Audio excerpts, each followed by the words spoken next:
Welcome to Yeah. another episode of Creative Leaders Oh, you have Unplugged. to start again because sorry. Yeah, go ahead. Sorry. Have a little pause. Yes. Welcome to Creative Leaders Unplugged, a podcast brought to you by Future Skills Academy. I'm Morgan with Arna, and today we're talking to Steven Steers.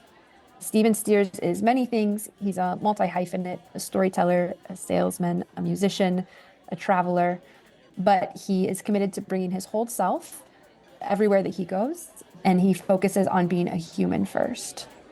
Yes, which is useful if you're a human. Yes. Hey, And especially when things are getting less human. Yeah. Yeah. I try to be human first. Yeah, yeah, that's also really helpful. Maureen, before we start, how are Mhm. you doing? Yeah. Wait. Wait, what? I'm not used to being a human. What do you mean by this question? I want to be Um, human first. Hey, Morgan, how are you doing? how am I doing? What have you been up to What have the I been up last? to? Yeah. So since the last time you saw me, I have been taking things very slow and I've been reading a lot. Yes. And I have been cooking more and taking care of my plants. It's been very quiet, intentionally quiet, but it's also been very necessary and very, yeah, good for me to pause and to think about, okay, yeah, how am I operating? And is this how I want to keep operating? And what do I want to change?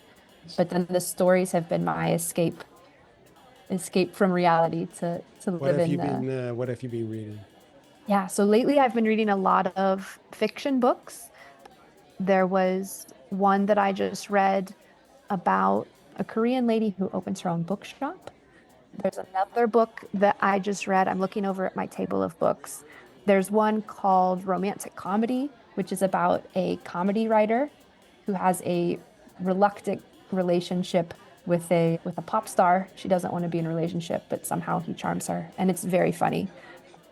But so a lot of fiction and a lot of popular fiction, which is not my usual. My usual is usually like classic American literature or self-help books. But I really wanted to kind of immerse myself in, okay, what are people reading? What's on the bestseller lists? Mhm. And sometimes it's been disappointing. There's been a few books I've read that I'm like, I cannot believe I just read that. But it's helping give me a better idea of like, okay, what's on the consciousness of the public, I guess. Yeah, and and also it helps. I just read this article about how reading fiction helps you with empathy, developing Oh, more empathy. mm, And in a way, reading helps you step into the shoes of someone else that you are not, and you kind yeah. of live the life of that person a little bit in your head, right? You see the things through their eyes, and so if it's written well, obviously. Hmm. So it has. So I think reading in general is good. Yeah. Whatever you're reading, fiction also really helps you in real life as well. So Yeah. And it yeah, gives you different perspectives or people I wouldn't normally talk to in my daily life. yeah, Reading yeah. books where they're the main character. And All right. yeah, but And thanks for well, asking, Anna. How are you? yeah. Well, almost the opposite. Yeah. So yeah, it's been really hectic and busy, and I'm creating all these tutorial videos and which is nice to have, but to make them is interesting. No, I really like, I've been meeting a lot of people, talking to a lot of people, getting a lot of inspiration and energy from different people. Hmm. It's been a bit messy. Also, my kids, my daughter is doing her exams, so that brings a whole lot of tension Yeah. to the household. My son is going to middle school as well. So this is his Okay. Big last year. change. Yeah, big changes going on, which is interesting. And then this first 3 months of the year has basically been preparing for kind of big project that I'm gonna run with Under Armour, which are going to happen kind of now and in the coming months, which is also like the so there's been some quiet before the storm, you know. Mm-hmm. So Yeah. which is interesting, and then I've been kind of and I yeah to me it's like I never really know what I want to do, so I'm always like I just kind of I kind of end up doing something. And I'm all into this. Hmm. And then I know that after a few weeks, I go like, I want to do something else. So with me, everything comes in waves. Mm. Right. So, and I had that in my life. I want to be a photographer, and then I'm really into photography. I can still do this like for a month or two. Hmm. I'm like, Hmm. and like everything's photography. And then somehow it disappears. And I go into, no, I want to be an artist. I want to paint, or Hmm. no, I want to be a musician. And I know I want to be, and now I learned that actually the waves are fine. Just accept that it's going to go away, and then Hmm. something else will come, and don't be like, oh, but I wanted to, why? Yeah. And my wife, it drives my wife crazy. Because all of a sudden he's all into this thing, and I'm a guy, so I will also buy Buy gear. all this stuff. Yeah, buy all this Yeah. stuff. I'll buy all this stuff, and I'm on this thing, and then all of a sudden it sits in somewhere in. Do your waves ever circle back? Like you're like, okay, I'm gonna Yeah, get really into this specific thing, and then later will you pick it up, or will it yeah, just kind yeah. of I okay? will pick it up. Yeah, Okay, yeah, that's yeah. Right that's now better than some. So, yeah, yeah. So yeah, exactly. So I play piano, and I can play piano like with a lot of dedication, and then all of hmm, a sudden I don't touch the piano for months, yeah, and then all of a sudden I'm like, no, it's back. I want to be a really good pianist, Hmm. which Hmm. I'll never be because I can't really dedicate for long periods of time. But I'm getting older, so over the years I did kind of dedicate a lot of time to all these things that I can do a little bit. So this reflects a little bit to what Stephen was talking about a little bit. Like he did comedy, he did all these little things, Hmm. and at one point you started thinking, I'm not really good at any of these things. Yeah, Like I can't nice. really. So for people who What is my value? Yeah. yeah, what is my value? Like I can play a little guitar, I can play a little piano. I mean, for people who don't play piano, I think I sound really good on the piano. People who actually play piano really well, Sure. Yeah. they know I am very limited in what I can do. But what I can do really well, but it's very limited. On But my piano, guess, yeah, but my guess is that there's more people in the world who don't play piano exactly. It's than my people who play yes, piano. that's mine. That's Oh, this is a that's good, the trick. Yes. that's the Yeah, so trick. you can trick them. It's all tricks anyway. I also found out basically, but no, but you can no, but it is that thing, and and I talked to a friend of mine I used to do comedy with, and I thought, oh, I want to go back into comedy again. Hmm. I want Hmm. to be on stage again. Life's too short, basically. But anyway, to Stephen's sort of point of, all these things kind of it's greater than the sum of its parts, right? So it is Hmm. sort of, if you start Yeah. seeing the connection between all these things, it is you, right? All these things are you, Hmm. so Hmm. anyway. Yeah. And getting to know this side of you, it helps me relate to you in a different way, which which Stephen talks about as well, Yes, you know? yes, And exactly. That's yeah. always good. Yeah, well, I'm not going to ask you why you have quiet time and you take it slow, because I know, but we'll talk about it later maybe. Hmm. But for now, I think people want to listen to Steve. Yes. So Yeah. hope you guys enjoy it as well. Let us know what you think. And if you have any ideas for other great people for us to talk to, please do let us know. Yeah, let us know. Yes, exactly. Leave a comment somewhere. Well, I'm mostly a storyteller. That's what I am. So I'm a person who loves people, who listens to people and takes what they have and turns that into a better way to explain to the world what they can offer other people and make things more inviting. I'd say that's who I am. And sometimes I tell jokes as a stand-up comedian. Ah, Sometimes I'm a chef in the house when I have people over, and always a son, and sometimes I'm an author too. So those are some of the things that I do. But I like to have fun and meet people. I'm a people person. That was a convoluted answer, but yeah, that's me. yeah. Well, I heard a lot of some. Sometimes some. So you do a lot of things, and Yes. you do some selling, and you do some cooking, and you do some joke telling, and you do some. Mhm. Is that does that is it because you haven't made this choice? And I give you background of that question because what it kind Yeah, of go for it. it connected to something that's going on in my life right now is that so I have kids and they are growing up, and and they grow up in a world where, I come from a history and of at school, when you're a kid, they will ask you, what do you want to be in life? And, and in my generation was already kind of like, I don't know if that's really going to work. But my parents obviously came from a generation that, I mean, my father's now 86, going to be 87 in a few weeks. Congratulations. They came from a generation where they really needed to kind of, know what to become, get to the right school, and and then be that have that job. And well, I don't know anyone nowadays who does what they studied for. I mean, Yeah, I maybe a don't. few, or right. So or they studied something different again later in life. And so my kids also, I tell them, like, you're going to be one thing first and then another thing. And well, you don't have to decide now. So I'm just listening to you and thinking, do you know what you want to be when you grow up? I know what the life I want to have. I wouldn't say I know what I want to be, because I think that's something that's constantly changing, right? So putting this in a bigger umbrella thing, right? You guys work with frameworks to help people uncover and innovate things, right? I work Mhm. with frameworks to help people sell things better or tell better stories. A framework can change as the person's context for that framework changes.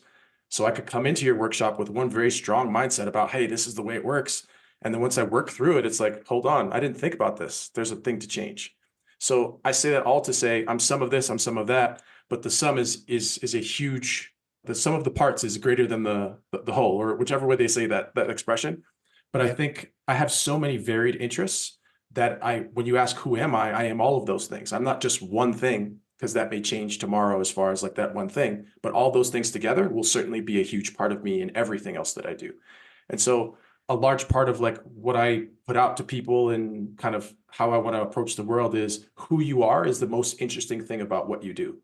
So if I'm some of this, some of that, and some of that, something there is going to resonate with who you are, which builds a rapport where we can talk, right? Because my philosophy generally is we're humans solving human problems in a business context. So the more of me I can show, some of those parts, is the more of you I can learn about and the more we can build together.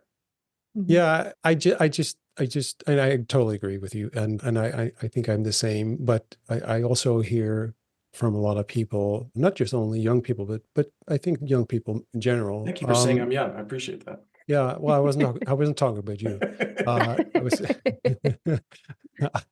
that, and you are clearly younger than I am, but no, but what I hear is that people are also, they can be a bit anxious because they haven't chosen and they feel they should choose. And we had people on the podcast as well. That there was an artist the other day we had Mhm. on our podcast who, she talked about how she felt that the world was kind of pushing her to make a choice. What she should have a specific direction, or she should be either in a commercial not or something. The world tells you to make a choice. You have to know what you want to be, and then you have to focus on that. And what you're saying is very, you can be all these different things, which I totally agree with. But then who are you? How do you know? How can you sell? So talking about sales and selling, I mean, what are you selling? Because it can also be like, you're not an expert in one thing and only that one thing you can do really well. And that's so much easier. And I think we tend to tell people that that is the kind of the best way to know what you want, be an expert in that, and be really good at Mhm. that one thing. Yeah, I mean, this is the funny part. I think I kind of agree with it and I don't agree with it at the same time. So speaking personally, sales is a skill that applies to anything you do, whether you actually are selling to customers or clients, or you're in an innovation meeting wanting your idea to get picked up by people, whether you're arguing with your kid about going to bed at the right time, you're selling something. So understanding the psychology of how people make decisions and what drives people to make decisions can apply to anything. So in that perspective, it's like if I focus on that one thing, it applies to anything I might want to do that has people involved with it, right? So that's one side. As far as focusing on a specific part of a career, what I've seen is, yes, I think it makes sense to become an expert at one thing, but not at the expense of all your other interests. So when I said, like, oh, what do I want to be when I grow up? I was like, well, that's an interesting question, but I know the type of life I want. And so Yeah. I live internationally, like you do, Morgan, right? Like you don't live in the Mhm. country that you were born in. And it's like, well, I want to have the freedom to live where I want, to work the schedule that I want to work, and work with people that I want to work with. What's going to allow me to do that and give me time to pursue interests that I also have, right? So when I look at all of that, sales is the device, the vehicle that I use to live a lifestyle that I want to live. And then within that, I can pursue lots of different things and not be as stressed and worried about what that looks like. But I would also say, on that note, focus is a good thing, but applied focus in the right direction that allows you to live the life you want. So if it's just, hey, work 70 hours a week, what's the use of that? That doesn't sound, I mean, maybe for a time it's okay if you're building the right thing.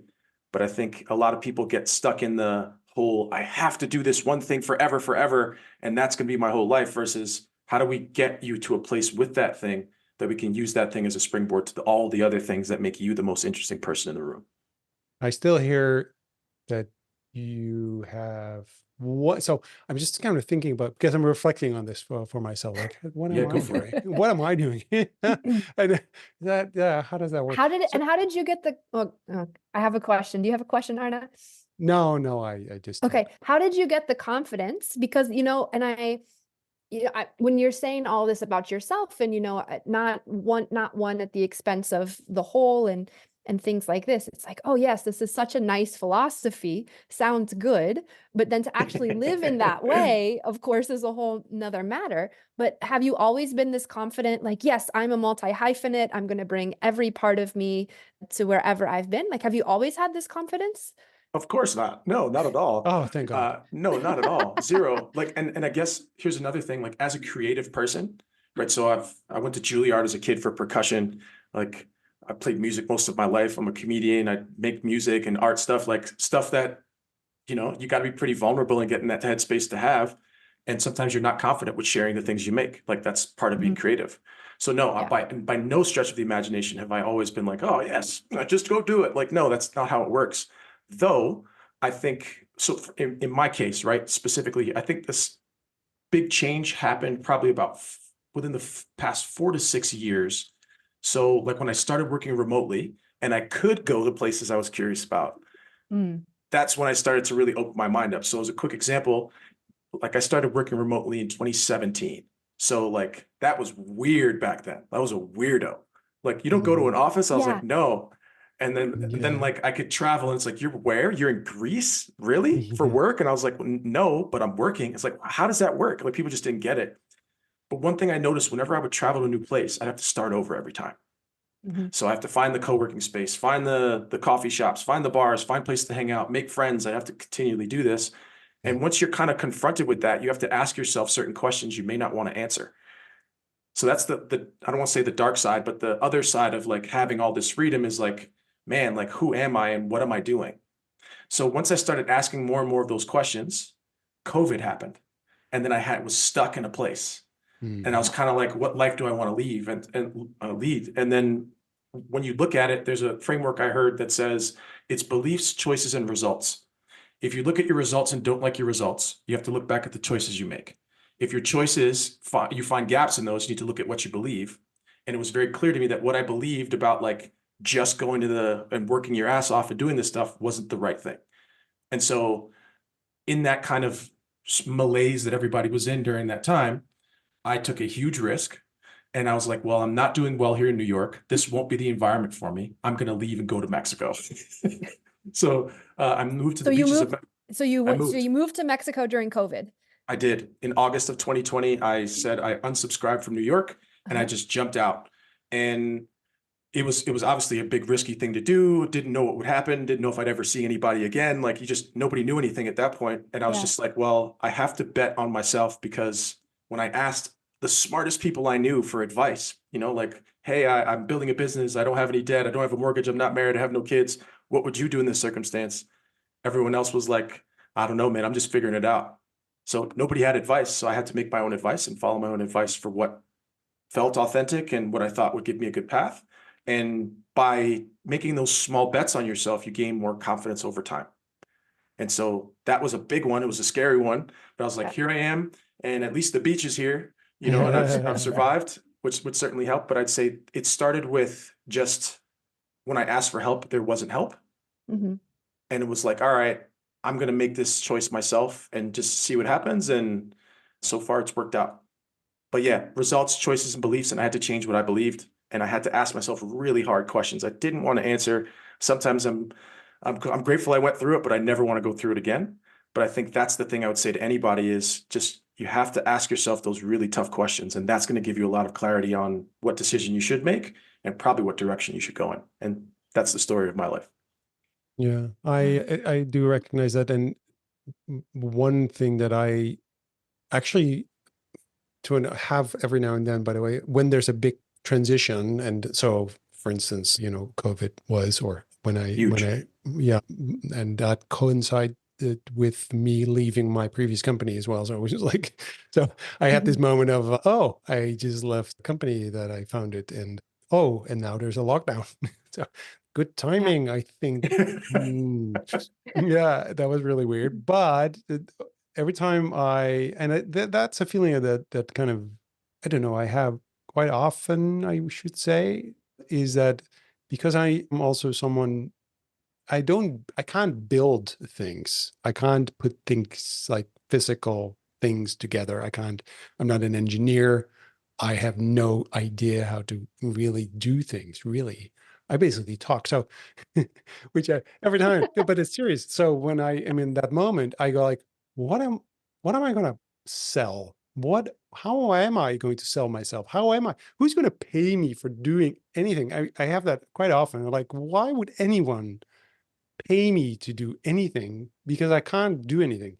Like, my wife, she's a designer. She designs beautiful things. These are, these become physical things, or environments, or graphic design and stuff.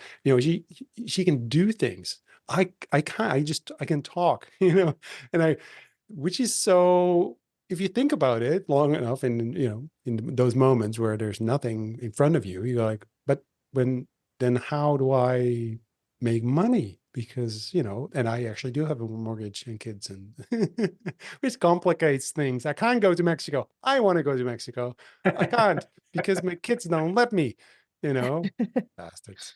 But no, but seriously, right, it is sort of that moment of like, oh, and I think a lot of people have that around me. Like, you go like, what's my value? Yeah. What's my, even if you can create wireframes or what have you, you know what is my value, and how do I kind of then sell myself? And I know it has everything to do with being yourself and being vulnerable, and I know, sort of, sometimes I really know, sometimes you go like, oh, I get it, and sometimes I just don't know. So how do you, and it's another thing, and then this leads to a question, is you talk about sales.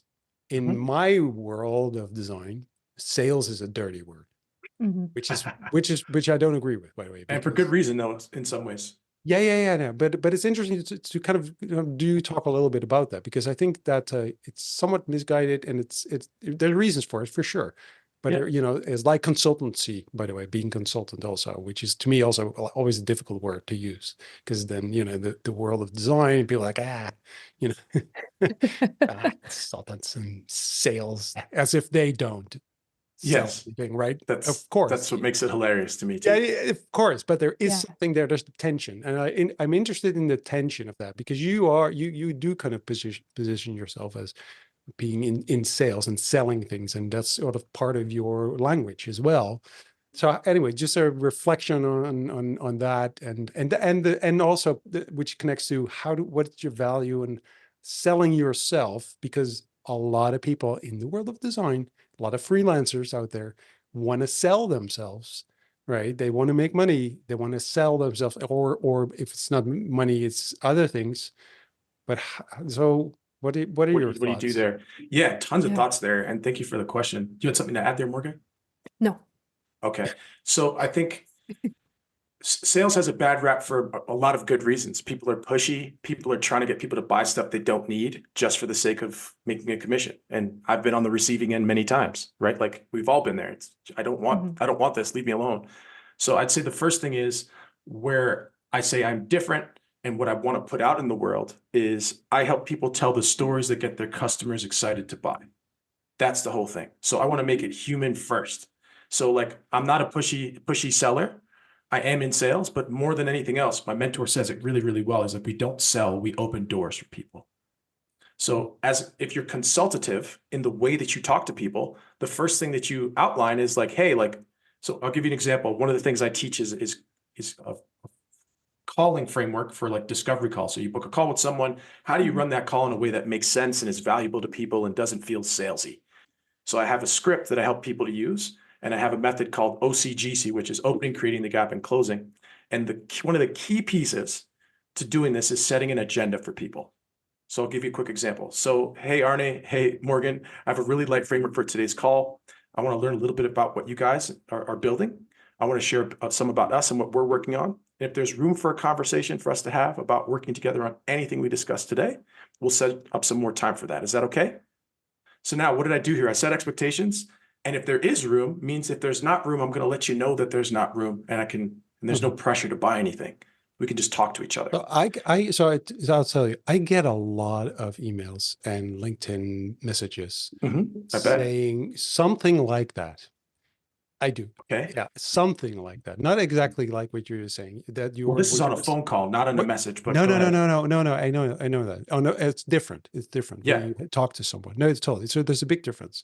But the world is full of people being, and I'm not saying that those are. So I get really nice messages that I actually would like to respond to, but somewhere in my brain it says, don't go there, go there, because I'm busy and I don't need that. And even if they're really nice, and sometimes they keep kind of, there was one guy and he sent me a message. It was a software company, and it was such a nice message. I can't repeat it because it's years ago. He's still in my head because it was such a nice way of saying it. I thought, if I ever have a need for a software company, I'm going to connect to them, and it's still there, because so there is that. There's something about being genuine, and you can feel it, and there is something about being honest and open, and just really, because if you're selling something to someone, or and there's this, and the outcome is negative, there's no point, and the outcome is that you make the sales, but then that person hates you. You're all right. So it's gross. Right, exactly. So there's something really interesting about sales, and I tell you. So I've been an entrepreneur for a very, very long time. So I'm all, we have to get clients. We sell. Yes. So the way I always thought about sales was what I call indirect sales. I would kind of go and create value for people, and I will share what I do. And I have this open door. I create events and stuff and things, and people can join. And I know that if I give you something of value, somehow, somewhere, along the line, might be indirect, might not be you, but you refer someone else to me. Because it's real, and it's not sales in the sense that I do it to trick you. No, it's real. I really want to create value for you, and therefore somehow we build a relationship of trust, and then people will come to me, and we can do business, and then obviously because I am an entrepreneur, so I have to make money. So this sales thing is sort of also for me always a bit like the indirectness of it, or the trust gap that is there needs to be bridged. Yes, definitely agree with you. That totally makes sense, especially in a services context, right? Like, most of our business comes from referrals. Most people don't wake up in the morning like, oh, I need a design consultant, or I need a sales consultant. Exactly. Like, most people don't think that way. I say that all the time. Nobody's waiting for you. No, but most people aren't waiting for you. 100%. I agree with that. Yeah. And that's where I'd say, like, the big thing is it's the context you create. So you still remember this guy who like approached you very, very well. And if you do have a need, maybe you'll see come out and hit him up again, right? Yeah. Like, that's the type of way people should be interacting. And that's kind of what I want to see back in sales. So to your direct question of like, how can a designer pitch themselves more? I 100% agree with you.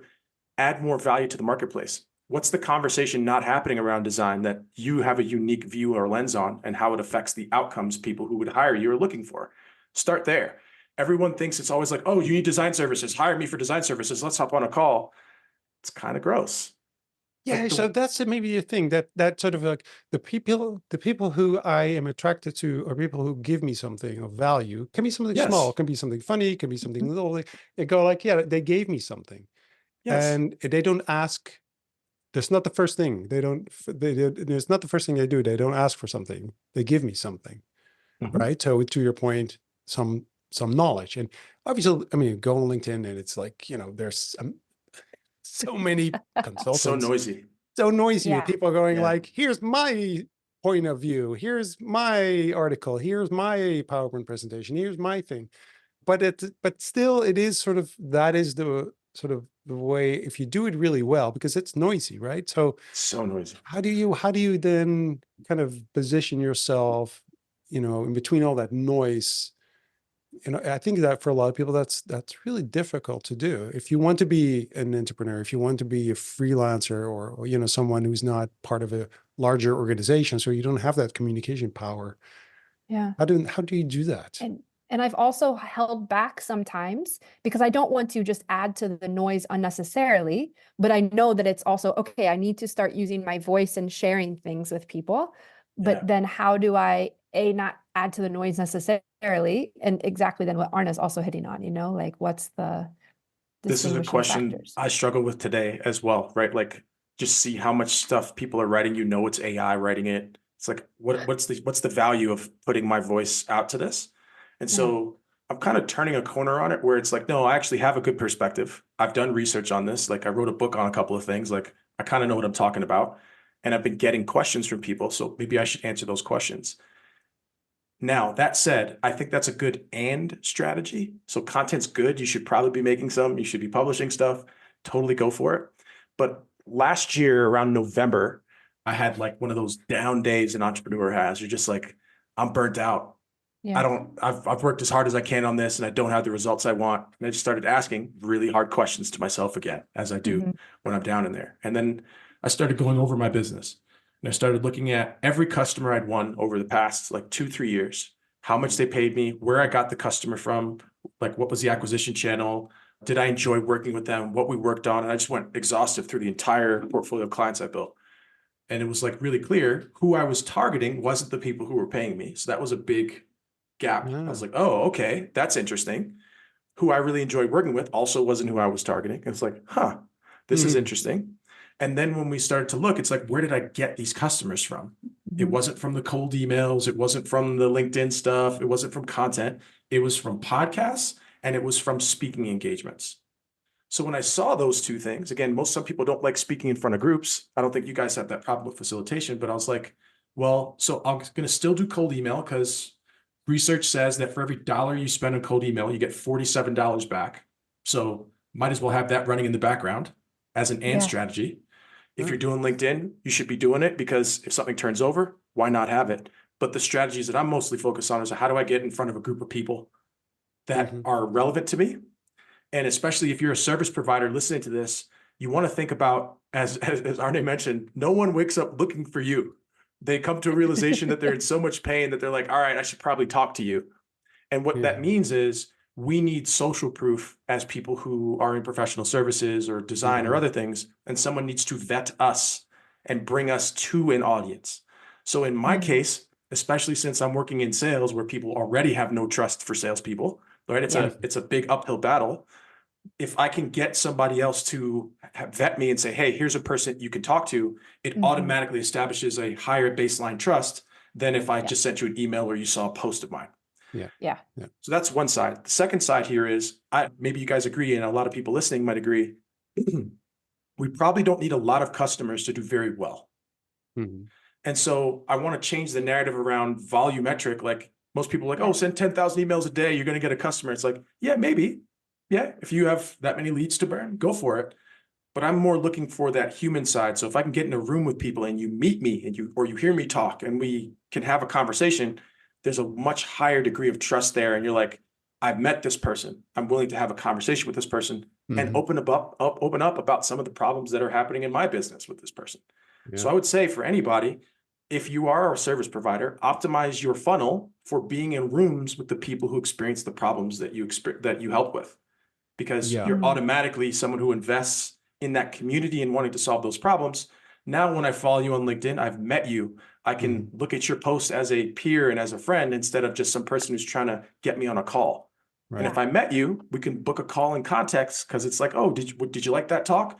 Yeah, the talk was really good. It was missing this. Oh, how are you doing with this? Oh, well, I don't know. I have some ideas. Maybe we should book a really quick call. I can share a quick framework for how to think about this. And that's how you can build your funnel. And if you meet 5 people at a conference, every conference you go to, you'll have a couple of clients and they're going to build that referral engine and tell people about you. And you're going to have a fine year. Yeah. So I say, get out of the digital, get back in a room. That's what's been working for me. Yeah, I totally agree. Yeah, I agree. And how do you use storytelling then in all of this? Because I'm also thinking, most of the designers / artists that I know aren't necessarily as socially motivated, right? They kind of have to hype themselves up. Sure. Hype themselves up, to be networking or to be, sharing their story on a stage. But there's so much when I ask them about like, hey, how did you come up with this concept? Or, tell me about, what went on with this campaign that you worked on that you're really proud of. You can see like the thought and the intention behind storytelling, and it kind of takes the spotlight off of them and gives them a vehicle to also share some parts of themselves. But then how do you use storytelling, as a salesman, or then when you're, helping people figure out how to best, do this? You nailed it. That's the exact reason we tell stories, is to help other people tell their own story better.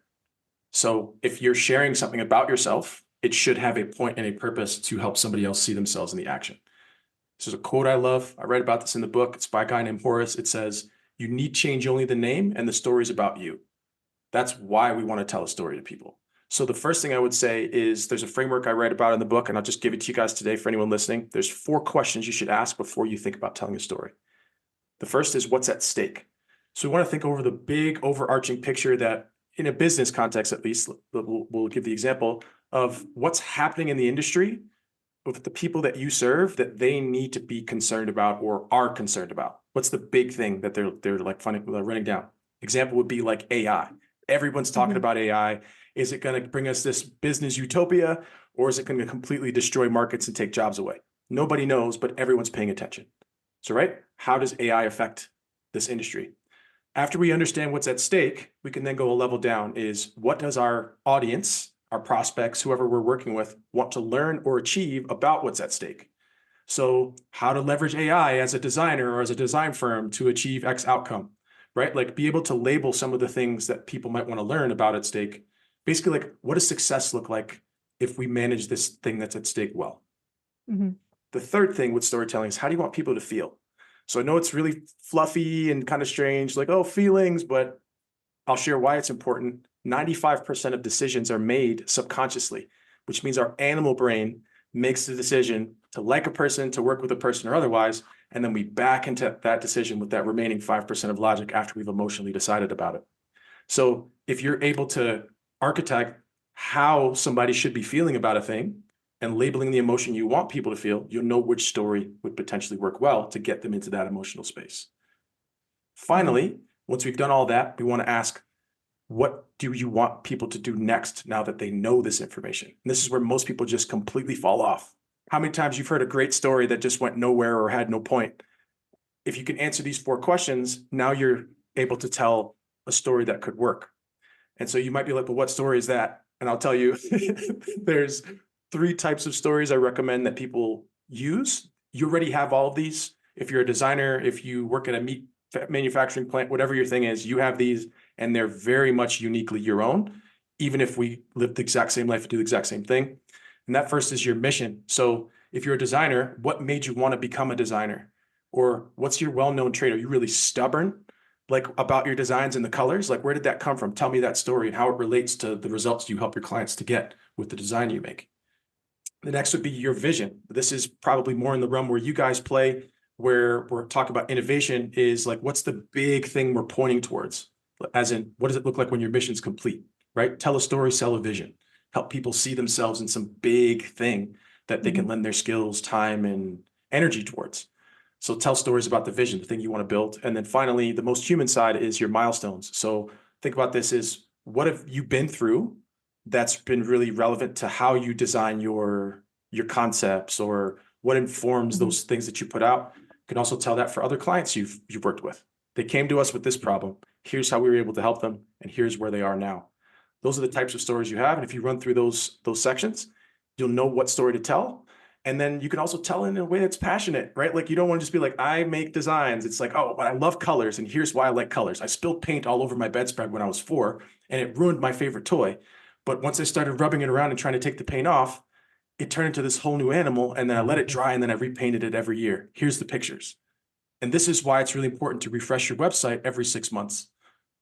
Oh, okay, interesting. Like you could tie that stuff back to each other in a fun and personal way. And to your other point, Morgan, with all the noise, I think that if you are not telling your own stories and building a brand around how you tell your stories, you're going to be in a really bad place in a year or two because you're not giving people a chance to meet the you that you are. And so if you're ceding yourself to the market to let the market decide who you are by not sharing a story. And so I think about that in the following way of there's an article by a guy named Kevin Kelly, I believe. It's called 1000 True Fans. I recommend everybody read it. I'll give you the TLDR now, though.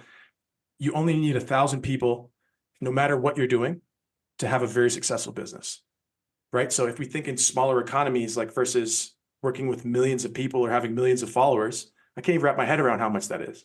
But I can wrap my head around 1,000, which is talking to 3 new people a day for a year, or 1 person a day for 3 years. You can wrap yourself around how you can get to that number. And so just for math's sake, right? A designer, if you have 1,000 people paying you $8 a month, that's $100,000 a year. If they're paying you $80 a month, that's $1 million a year. If they're paying you $8,000 a month, that's $10 million, just the same amount of people. So I would say go smaller, go more macro, build real relationships, and you'll have everything that you want as long as you think small and just really go, as to the way Arne said, is serve them and give them value first. And you'll be able to make those withdrawals from that value box at the right times by telling people the right stories as well. Yeah, and yeah, I agree. And I would add to this from at least my personal experience is that if I look at how sort of I got my clients and where they came from and who's paying me and who I work with, and almost all of them, I think all of them really came through connections I made long time ago. So as an example, as sort of the weirdness and the sort of the unpredictability of this is that I just did a big project for a bank here in the Netherlands because there was someone who started working there. I met him in Norway when he was doing his PhD, and I helped him with his PhD as a designer in residence in Norway. But I came to Norway because I taught at a school in Austria, and I replaced the guy who went to become a professor in Norway at the school at Aho in Oslo.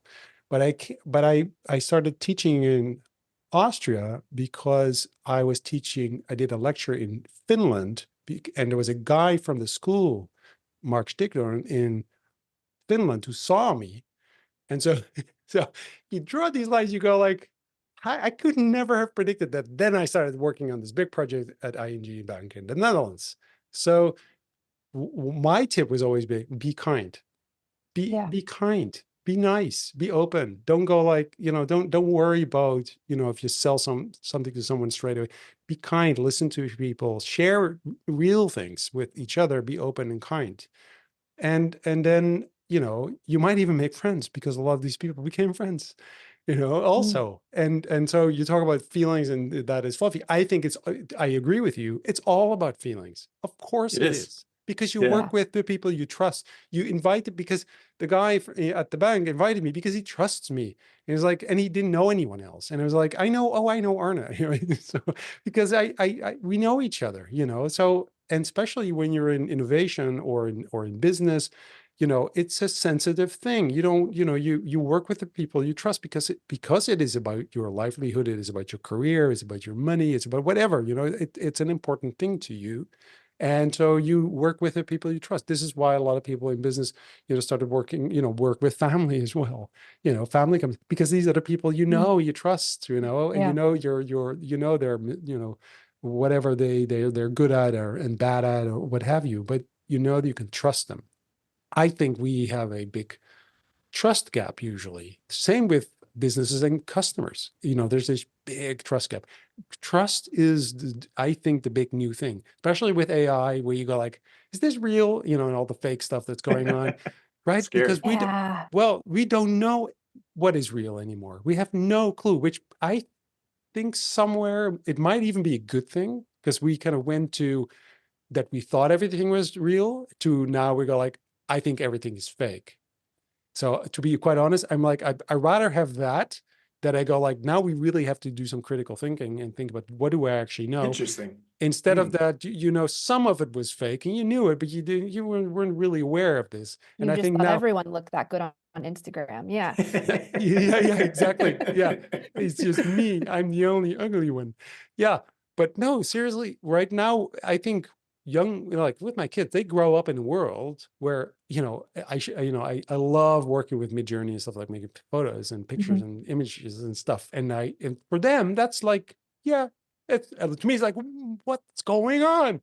Yeah. How is this? This is like a real person. Look at the face. Look at this. This is amazing. And they were like, yeah, that's the world they grow up in. So for them, you can Yeah. fake everything. So, Yeah. why am I saying this? I don't know anymore. But anyway, so my Well, I point think is you started talking trust. about It's trust. trust. Yeah. Yes. Yeah. Trust. And I was thinking about that a bit, because, well, here's my conspiracy theory on AI, like what's the thing that will distinguish us from, Yeah. from AI or something else, it will be like our vulnerabilities and our flaws Yes. until AI catches up with that and then starts incorporating their own flaws. And Well, it has flaws. Well, actually, I'm sorry, I'm not going to go into that rabbit hole of of course, AI, but but but it they're not has, it's beautiful. intentional, but they're not intentional I know. flaws right now. But so it's a very interesting thing. But anyways, But it apart from the doesn't recognize it conspiracy, as flaws. No, so no. so I think the thing is that we are broken. People are stupid, Mhm. basically. We make we drop stuff. We go like, oops, oh, I'm sorry, or Yeah. we break things, which is fine. And and we have feelings, so sometimes we're like, I don't want to anymore. Dude. I love to have these broken robots as well, by the way. Anyway, that's that. But the point is So, that we but are mhm. faulty, but we recognize things as something serendipitous. We go like, oh, but wait a minute, I Yeah, dropped this thing and oops, that's really interesting. A machine will do what it's programmed to do. And yes, it hallucinates and it makes mistakes, but it doesn't recognize it as like, that's really weird. I had a picture the other day and I just wanted to have a photo for a presentation of someone working at home. And then I had one of the pictures, there was a frog coming out of the head of the lady. I don't know why it did that. But to me, it's like that. I'm going to save that picture. That's That's cool. awesome. Yeah. That is cool. That's that brought on a whole new thing in my head. Like, wow, this is so cool. Uh, AI doesn't do that. It just goes like, answer. It yeah, goes like, yeah. it doesn't recognize, it doesn't have a sense of humor in that sense. It doesn't Yeah. recognize, No it, context. it has no empathy, and it will never have a mother. So it will never have a father. It will never have real friends.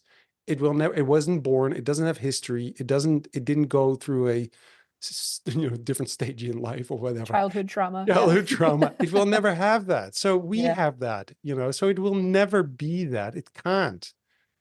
I'm saying now. So unless, I mean, I can't We'll imagine check it. back in 5 years. Yeah. Yeah, it's like, oh, it can have trauma or yeah, right. Okay. No, it won't. So, It can't. but then of like when it comes to vulnerability, right? Like how that was kind of an AI tangent, but then my thing is like one of the things that separates me from AI right now, right? Is that I have these flaws and that I have these weaknesses and I have, parts of my story or things that I struggle with on a daily basis that can relate and connect to other people. Yep. So, but sometimes I struggle with is like how vulnerable should I be? Because also with sales, right? Like if I'm buying something from somebody, there's a level of trust there. But like, so Yep. how do you walk the line between like building confidence and also establishing trust? And It's an ever expanding thing that's constantly changing. right? So what worked last year doesn't necessarily work this year. And I think everyone should be kind of aware of that. But I think certain principles always hold true. And that's if you are vulnerable, remember, run it through those 4 questions. Don't just be like, I had a really hard day. Like, is that going to add value to somebody who's hearing Yeah. about that? Like, let's be very clear here. And if it is, how and what is the value that you can share? So, like, if you're sharing Mhm. a story, what's in it for them? Always think that. And if you are thinking that way, it's much clearer for why people should trust you, because you can look at something that's really hard in your life and then take Mhm. it, boil it down into a principle that somebody can apply in context of their own. So that, I think, is a differentiator where most people just share all sorts of, hey, here's what I think. They bloviate versus, hey, here's the context of how we got to this place. And my Mhm. method is called context selling, right? How do we add stories in context? I can give you the context A I can't give you. And it may learn, but it'll have a lot of hard time doing that because we don't even understand our emotions half the time. So I don't know how a machine's going to be able to sequence that Yeah, exactly. quickly, Yeah. but who knows? But in general, I would just say, as far as vulnerability, it is a device and a tool of the human experience, which I think is very much in play and helpful for you to use. But just run it through those 4 questions, and, Mhm. and you'll know if Mm. it's too much to share Yeah, or not. That's what I find. that's a good point. Yeah, what's in it for them? Mhm. Yeah, what's in it for them? And, again, and trust that, it's never a waste of time to build a relationship. So, right. So again, going back to this, my Agreed. my experience of being kind and all that, over time, I was like, I help, if like, there's been students that asked me for help, and then, years later, they became business leaders. And I was like, oh, and I helped them. And not because I wanted to sell them something, but not that because I don't wanted to sell them something, but it's just that I wanted to, I was interested in what they were doing, and I was Mhm. curious about what they were doing. And I thought I could help them. And I did. And just trust those things, those relationships, somehow, somewhere along the line, they will create value for you. And that can be all kinds of values. They also can become colleagues that, start working with you, Mhm. for instance, or, et cetera. And so I think that's if you look at all the relationships you have. So one of the things that I kind of, I have an exercise where I let people look at all the different relationships they have in life, right? And sort of like, with family or friends or whatever. But if you look at those relationships, it's really interesting to see what kind of person, what do you actually, who are you in those relationships? What do you give? Are you someone who is, are you vulnerable in that? Or are you sharing all these kind of, what are you sharing? What are you not sharing? What do you want from them? What's in it? What do they want from you? It's really interesting to kind of look at the, sort of, because I think you'll find that in personal relationships or business relationships, you're basically the same person. You're that, Mhm. you're you. And the more you can be you, the more people they can trust you because you're genuine, you're real. You're not playing a part. I mean, it's really complex. I know that because I also found that, for instance, when I do work for companies inside bigger organizations, for instance, people have to sell for for instance, ideas, or they want to see a change, and they have to kind of sell that idea to management, to their manager or what have you. But and this is where I also kind of found that trust was a big thing because in a way, people don't really, really, really trust the bigger companies they work in because, Hmm. now everything is fine, but, Mhm. tomorrow the CEO leaves, or, and they get a new manager, Mhm. and et cetera, Mhm. et cetera. So if I ask them to be vulnerable, because if I do kind of coaching for these people, I coach them, and I actually wanted them to be vulnerable as leaders because often they have a leadership position, or I think everybody has a leadership position, but you have to be vulnerable. You have to show who you are. You have to be real. These stories that you tell have to be real stories. You can quote Steve Jobs, but actually, quoting something that you actually experienced is so much more powerful if you can then kind of have that as an example of what you're trying to do.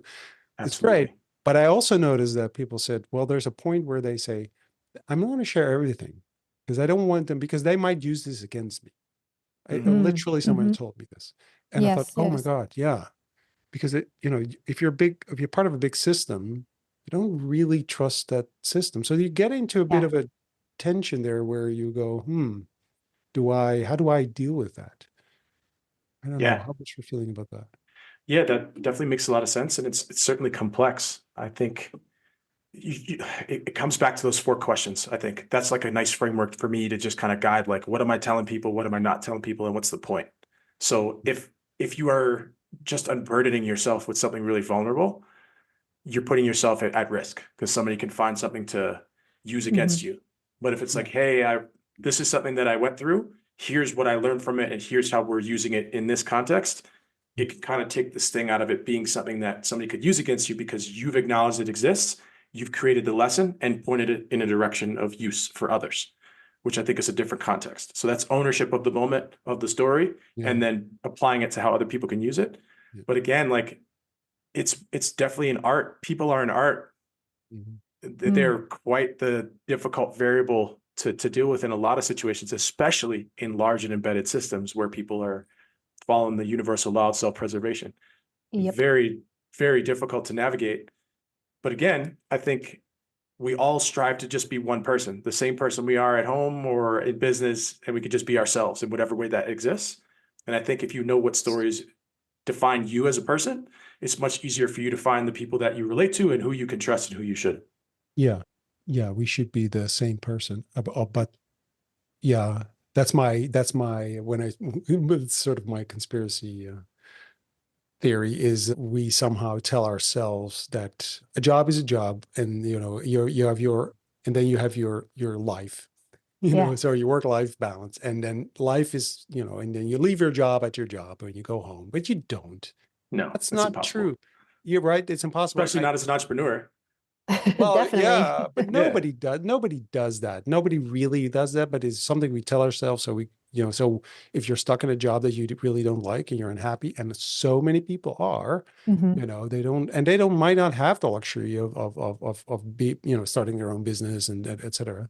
But there are so many people stuck in a business that, in a job they're not happy at. And so they might need to have this idea that, it's just a job. But it's like if you're at a job for 8 hours a day, being unhappy. I mean, to me personally, I don't even understand how you can have a business, how you can be a leader, a leader of any business where like 80% of the people that you employ are unhappy. It's like that makes no sense to me. But I know we come wow, from yeah, that world, but we are sort of, there is a transition going on where there are people kind of questioning this. We don't, the whole idea of being a human resource is already kind of weird to me. So we do kind of want, it's not just a generational thing, but I think it's just sort of I think it's a thing that we have at the moment in this time frame where we say the job I have is also part of who I am. So it's part of my identity. Hmm.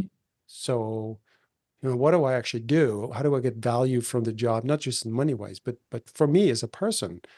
And I think a lot of people struggle with that. And yeah, Oh, and we're anyways, definitely, and our like our grandparents would work, they'd get a job and they'd stay there 20, 30, 40 years, yeah, because of and pension, they they'd needed keep. their pension. Exactly. And especially now I see it with my students at the university, they really want a job that also aligns with their meaning and their value that they bring.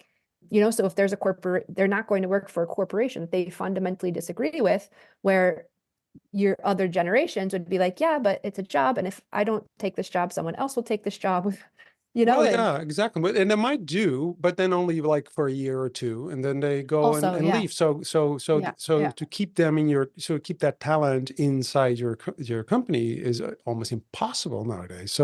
yeah, So it's yeah. it's such a interesting time for that, and yeah, exactly. Hmm. So And Stephen, you mentioned that, of course, that you used to be, working remotely. So you'd be traveling, to a bunch of cafes or remote working. So I'm sure you also oh yeah, met, maybe more people are now working remotely after COVID. They realized that, oh, this is actually possible. And I think you said you're still in Mexico, right? So, I am. but you're talking, what kind of shift are you seeing in how people interact with their jobs? And also being a person who likes people. Ooh, this people, is this is a fascinating thing.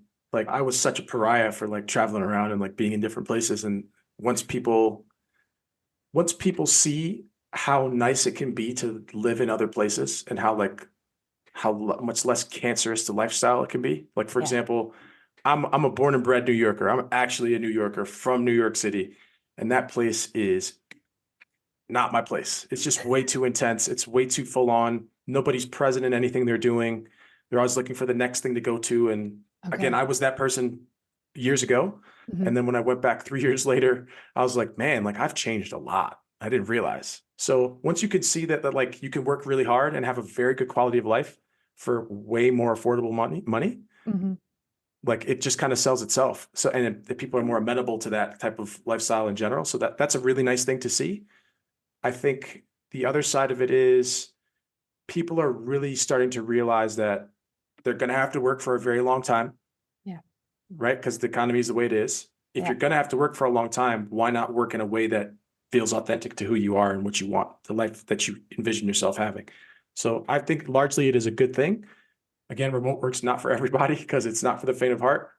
But I've been meeting some cool people, and I've actually been able to find some communities of other digital nomad type people who are just like me. They're entrepreneurs, they're building businesses, they're traveling, they're doing all of that.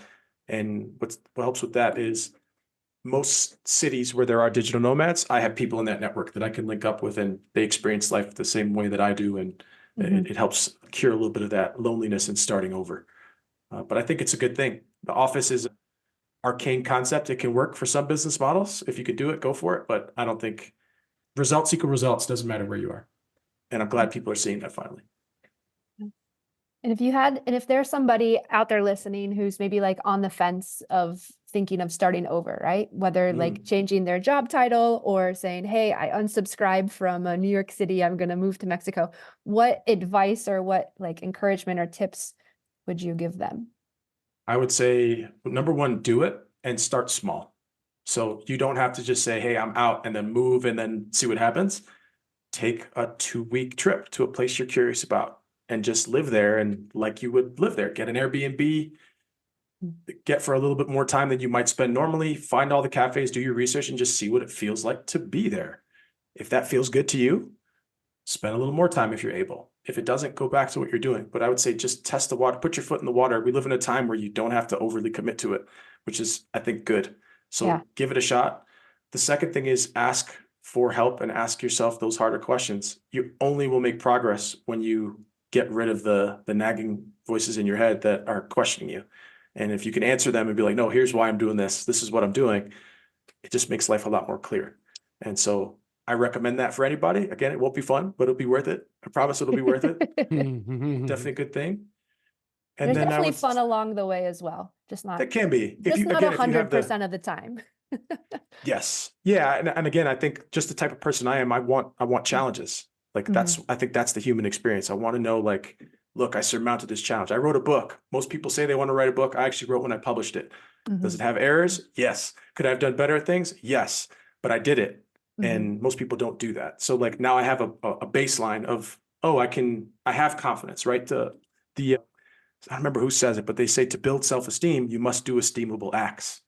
So if you want to make a big decision or start over somewhere, build your self-esteem that you can make good choices, and then that will enable you to make bigger choices that are of more consequence. But start with small ones. If that's getting up early in the morning and journaling to know how you feel about what you feel, start there. From there, identify some places you might want to go to. Do some research. What does it cost to be there? How long could I stay there? Will my job allow me to do this? Or whatever that looks like. Or if it's just vacation, cool. Figure that out. Figure out what it is you want to do. And then leverage your network that you've built that you probably haven't cashed anything out of to tell people, hey, here's what I'm thinking about building a design business. Do you have any advice on how I could approach this or whatever? Just talk to everybody in your network. You've built a lot of trust. Someone may have a client for you today to help you get that additional confidence of, yeah, I could actually do this. Look, I have a check. And then from there, you got a lot of things to figure out, but that's where I would start. That's how I started. Yeah. Yeah, Nice. start small. And I think I shared this story a couple of times, but your story also again reminds me of this poem that's in Amsterdam underneath the bridge. There's a piece of, it's only a sentence from a poem, and it translates into returning is not the same as staying. So, which means that, and it's sort of refers to people who would from Amsterdam leave to go on these journeys, buying and selling slaves probably. But anyway, that's beside the point. It's sort of, yeah. So but no, but the point is that, so suppose you have a twin brother and you live in the same city, and one brother kind of leaves and lives in Mexico, and the other one comes back later, and you start living in the same city again. You don't live in the same city anymore. No. Because you, like your point of going back to New York, going like, whoa, I changed.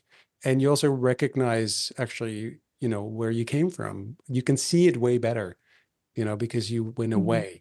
So traveling, whatever, whatever you do, travel, go and go live somewhere else, even if it's just for a short period of time, because it will allow you to see where you came from way clearer. And so I think that's such a powerful way of learning, by traveling, moving, in general, move, do stuff, go. And Yeah. you can travel in your mind too. You can travel in your mind. You can travel in the things that you do, try out new things, go and just try something, give yourself permission. I think that's a lot of, a lot of people Yeah. don't give themselves permission to do that. And they, it's sort of the similar point to nobody's waiting for you, nobody's waking up and go like, hey, I need Arna, I need Morgan, I need Stephen to come, no, they don't. They wake up and then they see something where they go, oh, well, that's interesting. What's he doing? Or what's that going? Oh, that's an interesting perspective. I never thought about that. So when you move, other people will move with you Yeah. because you're like a magnet, you're moving. So even if it's not physical, try different things out. But that means small, because otherwise you can only commit to one thing, but go and try. So we started obviously this talk with you saying, some of this, some of that, so a little bit of this, a little bit of that, which is actually, and it sounds like, you're not committing to anything, but you're committing to trying all these different things and combining all these different things. Because, all the stuff that I've been doing and still doing in whatever is photography, painting, comedy, theater, music, to me, it's all one thing. It's the same thing. It's just It's you. Yeah, it's me. And it's also different lenses and expressions of me. And so when I do my work, that's all part of it. That allows me to look at the Yes. world differently. When you're on a Yep. stage and, when you're doing your comedy, that's a completely different way of looking at reality than when you're doing consultancy. Right. But it's actually not also, It's it's not also though. Yes. not, You got to it's read the also, room. They yeah, both, exactly. yeah, You go it's, like, oh, wait, so, but you only know that because you're doing it, because you've seen the connection between the You've different tried. things. Yeah. You've dared to Yeah. try both hats on. Yeah. and I barely wear hats. So yeah, it's totally. No, I completely agree with you there too. And I think we're all sold this idea of you'll know exactly who you are by 18, or you should. And like, you gotta follow this very particular path. And like, I did a lot of that stuff that people told me I should do. I was not fulfilled. I was not happy. I was very confused, and it didn't lead me towards any of the results that I wanted when I did all that stuff. And so I just had to ask those bigger questions. And so I'd say for anyone listening, if you're thinking about making a leap, make it manageable for yourself, but it's definitely worth it, because at worst case, you can come back to what you're doing and you already know what that's like. And so I just didn't want to, I didn't want to come to the end of my life whenever that happens, like wondering what would happen if I had bet on myself and just tried some of this stuff. And for anyone who that resonates with, it's totally worth it. And the stakes are low now, but they will be much higher later if you don't take that type of action. So I recommend it. It's interesting that you just said, at the end of my life, I actually was listening to another podcast you were part of, and you talked about, I know I'm going to die one day. And so, and just, but that's an interesting, I think a lot of people will kind of don't want to think about that at all. As But a actually society, we've really, right. Yeah, exactly. Right. So it's in a way, although it's kind of like, yeah, for sure, you're right. But at the same time, I'm just kind of, I want to make the point. It's interesting that you actually, I now heard you say that twice. Yeah, You actually are very conscious of that. of course. Of course. Yeah. I mean, No, like, no, of course, not everybody wants to be conscious. I mean, we're all no, conscious of it, but we're like, nobody I feels am. like, why? Why am I so conscious of it? Yes. I think to be flat. Like when I left and I was on that plane coming from New York to Mexico during one of the most difficult times all of humanity's had to experience in the past couple of years, I was like, yo, I might die. Yeah. Yeah. Right. I might die. Huh. And just having to sit in that moment with nobody else, it just made it super present that this is always a thing. It's always there. It's always with us. We're all gonna end our book that same way. I think if you are honest with yourself and realize that that's a thing that's going to happen to you, you start to live a little bit of a different way. You start to live more intentionally. Maybe Yep. you eat better. Maybe you exercise more. Maybe you call your parents.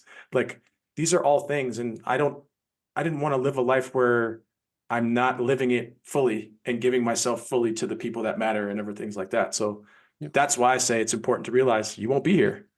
Yeah, but we don't talk about that. I mean, it's not part of the conversation usually, which is, I It's think it's not. very profound. No, but I think it's very, very profound. I think it's something that we ignore because it's too painful or too Yeah. difficult or too whatever. And we ignore that. But actually it's one thing we know for sure. And it's Yeah. We really, all really important. experience it. Yeah. Yeah. Yeah. And it's Did you know really that that's important. what my thesis, did you know that that was what my thesis was about, Arna? Yes. Was about how we can modernize memorials. But essentially the thing that you find, of Fascinating. course, it's very uncomfortable. It's very uncomfortable and confronting, right? To encounter, whether we're experiencing a loss ourselves or, thinking about our own end. And it's, of course, it's confronting and it's big and there's a lot of feelings and emotions. But through all the research that I did, I found that the closer people were able to come to that, not in terms of a timeline, but rather just grappling with those questions in their mind, the more life it allowed them to allowed them to live, because they're then, re-questioning, hey, I always spend my days like this, but is this how I really want to spend my days? Or, hey, I'm going to start eating healthier, or I'm going to reach out to that person that means a lot to me. And so the Yeah. more that we can kind of, Exactly. yeah. Life is at stake every single day. And like, I put that into the way I work with people. Like I'm here, I'm completely with you. I'm here to help you do this. And like, again, that's not for everybody and that's totally fine. But that's how I live my life and I'm fulfilled as a result of that. And that's what I think most people are searching when they're like, oh, I want to be happy. It's like, well, happiness is BS in my opinion, because if you're hungry and you get that burger and that soda, now you're happy. And then what happens after that? So happiness is a fleeting thing that people are putting as a construct, whereas fulfillment is what we're really searching for, which is challenges. I did this thing, I started it and I finished this project, right? Like that's what people are really searching for. So I want to at least be a conduit to people realizing that that's a way to think about it. And because we have this big exclamation point at the end of it all, that's always we're heading ever closer towards, that should help you frame that there's different decisions you can make and probably should make to be the person you think you already are. Yeah. Do you have any like practices or things you do to help you? Because I'm a bit of easily distracted, a bit out of sight, out of mind. Do you have any practices or things that you do to help you remember that you want to, keep this in mind when you're operating? I mean, I meditate every day. I did a lot of journaling. I'm on a break from that from right now. I'm big on like Pomodoros in the morning. So I just like do all the hard stuff first. That's one way I remember. So everything's easy after you've done all the hard things, like go for a really hard workout or whatever. That's one way I do it. I ask for help. That's one way I memorialize that. And then, yeah, just kind of like when I say I ask for help, I have people I can be very honest with, and they're very honest with me. So like just those types of things put a lot of stuff in perspective, and I recommend that for anybody. I'd say those. And I nap. Napping is also a good thing that I do on a regular basis, which is Oh, helpful. really? Oh yeah, every day. Can't Every believe day. it. Oh, I couldn't not He do it. lives in Mexico. That's Oh, that's a Mexican thing. I don't know if it's a Yeah. Mexican thing. It's a Spain thing for sure, but Yeah, warm those are things that weather. help me. Oh, it's so Yeah. nice. The weather here is great. I'm so jealous. Don't tell me. Okay. You just have to believe me. I believe you. I believe you. Yeah. Oh my God. So what about, so no, and I actually wanted to kind of link to so I started talking about end of life. And also, if you think about, in 10 years time, for instance, I'm assuming you'll live longer in 10 years, but just saying what's next? What's the future? What do you, what do you think is going to happen in the future? And for you, but also maybe something that you see happening as a sort of maybe connected to AI or something else, something more important, or anything. What is the future? Bigger thing for, I think communities are going to go even more massive than they are, as far as like COVID really sectioned people off into being more digital.